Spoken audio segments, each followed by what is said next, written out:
ഡീലിനെ കുറിച്ച് പറയുമ്പോൾ ഞാൻ ഒരുപാട് കാലത്തോളം ഏകദേശം ഡീൽ സ്റ്റാർട്ട് ആയിട്ട് ഇവിടെ 12-ാമത്തെ കഴിഞ്ഞ് 13 10 വർഷം എന്ന് പറഞ്ഞു കഴിഞ്ഞാൽ നമ്മൾ അതിന്റെ പിന്നാലെ തന്നെ ഉണ്ട്.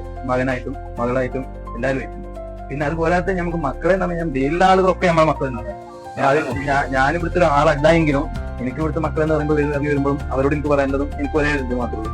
കാരണം ഇവിടുത്തെ അധ്യാപനം അത് മെയിൻ ആയിട്ടുള്ളത്. കാരണം ഇവിടുന്ന് എന്തെങ്കിലും ഒരു കാര്യം പറഞ്ഞിട്ട് കഴിഞ്ഞാൽ അത് ആരെങ്കിലും ഉൾക്കൊണ്ടാൽ പിന്നെ അതിന് മാറി നിൽക്കാൻ കഴിയില്ല. അത് ഒന്നാമത്തെ രക്ഷിതാക്കളെ, പിന്നെ രണ്ടാമത്തെ കുടുംബത്തോടുള്ള ഓരോരോ കാര്യങ്ങള്, പിന്നെ പൊതുസമൂഹത്തോടുള്ള പ്രതിബദ്ധത.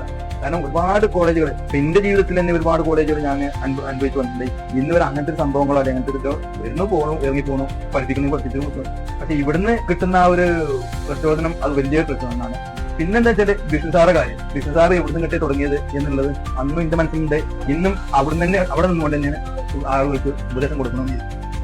അതൊന്നും ഒരു തരക്കനായിക്കാണ്ട് ഇന്നുവരെ കണ്ടിട്ടില്ല, കാണിച്ചിട്ടില്ല. കുട്ടികളോട് നല്ലൊരു സഹോദരനായിട്ട് അല്ലെങ്കിൽ ഒരു അച്ഛനായിട്ട് അല്ലെങ്കിൽ ഏത് രൂപത്തിലേക്കാണ് നമ്മൾ ഒരു ഇരിക്കാൻ കഴിയുന്ന ആ രൂപത്തിലേക്ക് ചെന്നുകൊണ്ട് ചിലപ്പോൾ ശിക്ഷിക്കേണ്ടി വരും. അത് കുട്ടികൾക്ക് ഒരുപാട് പേടിയുണ്ട് സാർ.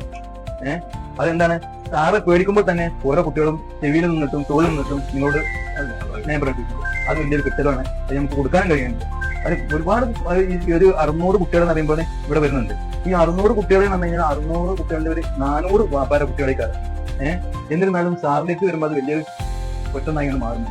അത് വലിയൊരു കിട്ടലാണ്. അത് നിലനിൽക്കട്ടെ എന്നാണ് എന്റെ പ്രാർത്ഥന. ഓക്കെ,